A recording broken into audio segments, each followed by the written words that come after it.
Guys, papalit tayo ng air filter. Air filter natin. So, order tayo sa Shopee. And ito yung order natin. So, yun yung model niya. So, ang part number niya is 17210 K56 V50. So, ganito lang naman yan. Madali lang naman yan. Screwdriver lang need nyo dito. Screwdriver. Nakatan nyo lang kasi baka malaglag yung yung mga screws. Ang problema kayo yan. Lalo na dun, oh. Lalim naman dun, oh.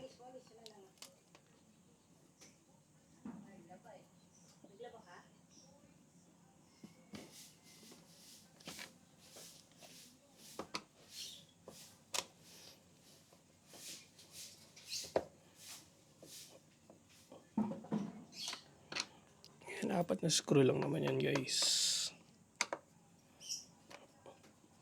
Halagay dito, do not clean air filter. Replace it according to maintenance schedule. So at this point, ilang order na ba tayo? Check natin.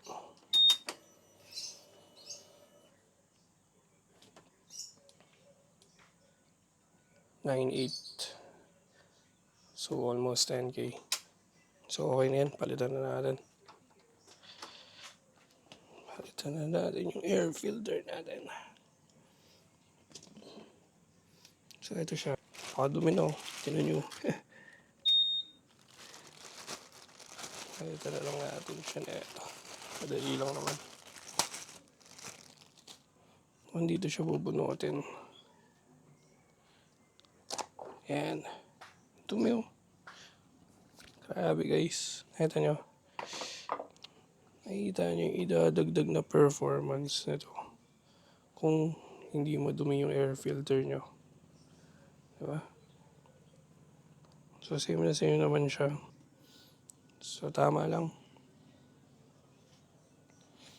Tapos, lagyan na natin to dito. Oops. Make sure natin fit na fit siya. Yan. Spike na natin. Tanga. Spike natin screws.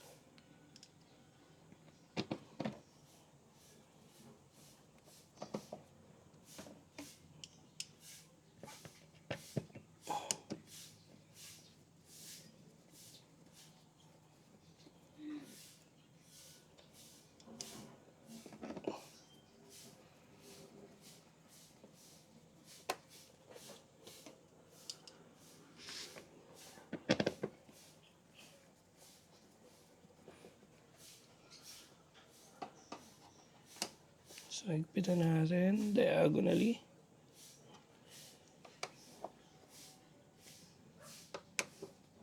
Kung yung sobrang higpitan na parang masisira nyo na yung thread. Kasi sakit sa ulo niyan.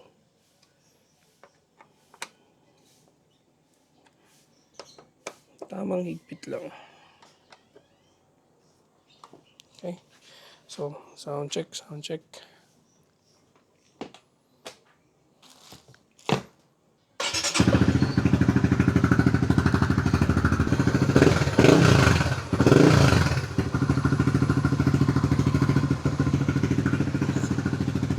So, ayan. So, check nyo yung mga air filter nyo. Kasi pwedeng hirap na yung makina nyo dahil dito sa mga dumi na to. Ayan, oh. Kitang kita naman eh. Diba? Tayo nga sinisipon kapag yung ilong natin may mga alikabok eh. Paano pa kaya yung makina natin? Siyempre, hagok-hagok yan. So, yun. Meron pa tayong papalitan isa. Ito naman. Papakita ko sa inyo. Ito. Napalitan din natin ng spark plug. Ang problema kasi wala tayong gamit dito. Kaya dadali natin sa shop. Okay?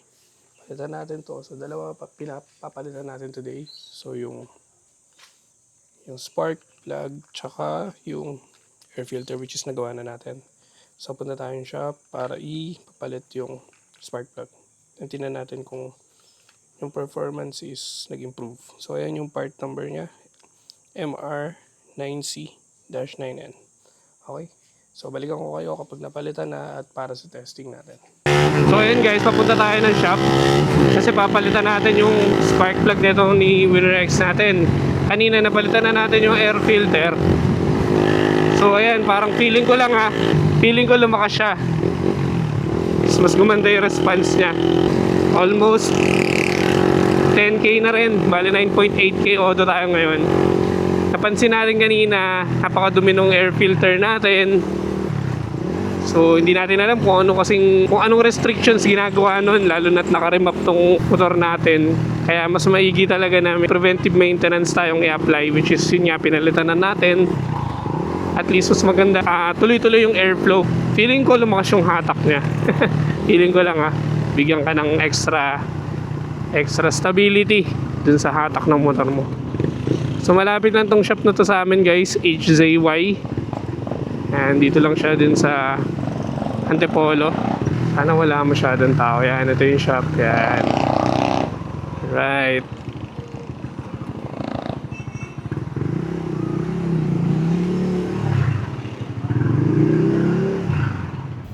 Yan yung itsura. Binabaklas na. Kasi ikakapit na natin yung spark plug.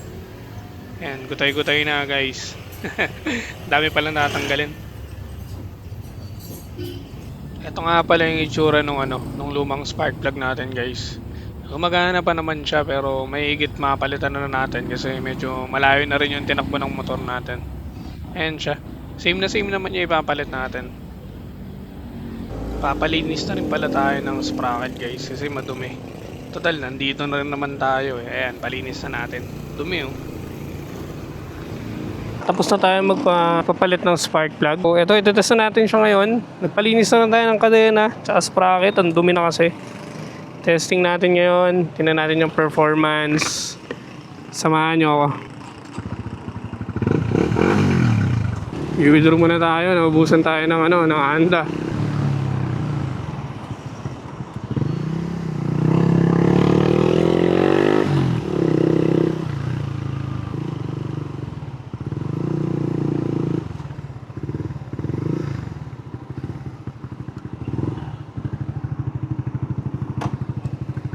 Basta tayo mag-withdraw. Wala na tayong pera. Nauubos kakamotor. Ayan. So let's go. Testingin na natin.